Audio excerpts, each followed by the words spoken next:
Mga ka-hoops, isang Pinoy teenager na naman ang papalapit sa NBA dream.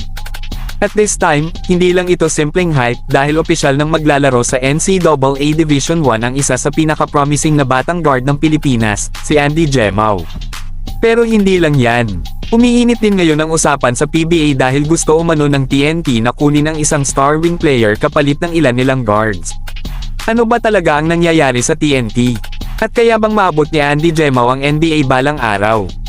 Kaya, kwentuhan tayo. So mga idol, simulan muna natin sa mainit na usapin ngayon sa PBA. Ayon nga sa ulat ni Snowball sa spin.ph, interesado umano ang TNT at ang buong MVP group na makuha ang Titan Ultrastar na si Joshua Monson. At honestly, hindi naman nakakapagtaka kung bakit. Alam naman natin na isa si Monson sa pinaka-versatile na wing players ngayon. Matangkad, kayang umiskor, kayang gumawa ng sariling tira, at malaking tulong sa depensa. Eksaktong klase ng player na kailangan ng TNT sa kasalukuyan. Lalo na't napapansin ngayon ng maraming fans na medyo kulang ang TNT sa consistency pagdating sa wing scoring at perimeter defense. Pero eto ang problema mga idol. Hindi raw interesado ang Titan Ultra sa initial offer ng TNT. Dahil ayon sa report, guards lang umano ang gustong i-offer ng TNT, kabilang sina Ray Batok at Simon Enciso. At kung tutusin, medyo gets din natin kung bakit hindi agad pumayag ang Titan.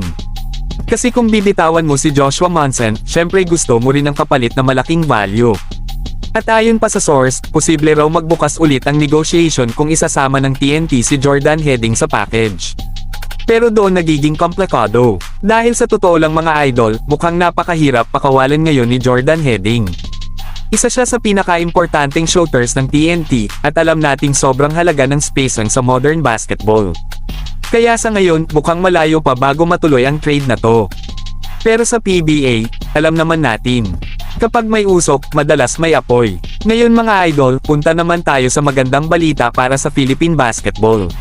Dahil opisyal na ngang nag-commit si Andy Gemao sa Penn State University. At malaking hakbang talaga ito para sa kanyang basketball journey. Imagine this, isang 19-year-old Pinoy guard makakapaglaro sa NCAA Division I basketball sa Amerika. Hindi biro yan. Para sa mga hindi nakakaalam, si Andy Gemao ay kinukonsiderang isa sa top Filipino prospects ng class of 2026. At bago pa man siya mapunta rito, nagpakitang gilas na siya sa Canada High School Basketball kung saan naging isa siya sa top prospects doon. Ang maganda kay Andy mga idol, bagay na bagay ang laro niya sa US style basketball. Mabilis, athletic, aggressive umatake, at hindi takot makipagsabayan. At kahit hindi agad siya maging starter sa Penn State, napakalaking bagay na mabibigyan siya ng pagkakataon na mag-develop laban sa matitinding competition. At huwag nating maliitin ang Penn State.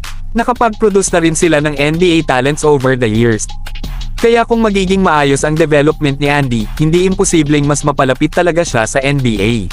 Pero syempre mga idol, mahaba pa ang tatahakin niyang journey. At dito papasok ang pinaka-importante, consistency, discipline, at tamang decisions. Kasi nakita na natin dati kung paano naging komplikado ang careers ni Kay Sotto at Kobe Paras. Kaya sana, maging mas maingat si Andy sa bawat hakbang ng kanyang career. Dahil sa totoo lang, napakalaki ng potential ng batang ito. At nakakatuwang isipin na may panibagong Pinoy na naman tayong pwedeng suportahan sa international stage. Samantala mga idol, aminado naman si Jason Castro sa isa sa biggest problems ng TNT ngayon. Ayon kay Castro, masyado raw silang umaasa sa kanilang import na si Bol Bol pagdating sa opensa. At totoo naman kung papanoorin mo ang laro nila. Oo, kayang gumawa ni Bol Bol ng 40 o kahit 50 points. Pero halatang napapagod na rin ito lalo na sa depensa. At kapag isang player lang halos ang bumubuhat sa scoring, mas madaling mabasa ng kalaban ang opensa ninyo. Kaya para kay Castro, kailangan daw mas maging balanced ang offense ng TNT at mas ma-involve ang buong team. At mukhang isa rin yan sa dahilan kung bakit naghahanap sila ngayon ng additional scoring wing. Kaya kayo mga idol, ano sa tingin ninyo? Tama bang habulin ng TNT si Joshua Monson? At kayang maabot ni Andy Gemao ang NBA balang araw? Comment nyo lang ang inyong opinion sa ibaba dahil gusto kong marinig ang take ninyo. At kung nagustuhan ninyo ang video na ito, huwag kalimutang i-like, i-share, at mag-subscribe para updated kayo sa latest basketball news at kwentuhan. Maraming salamat sa panunood mga idol. At ito ang inyong kaibigan sa Race Hoops Universe.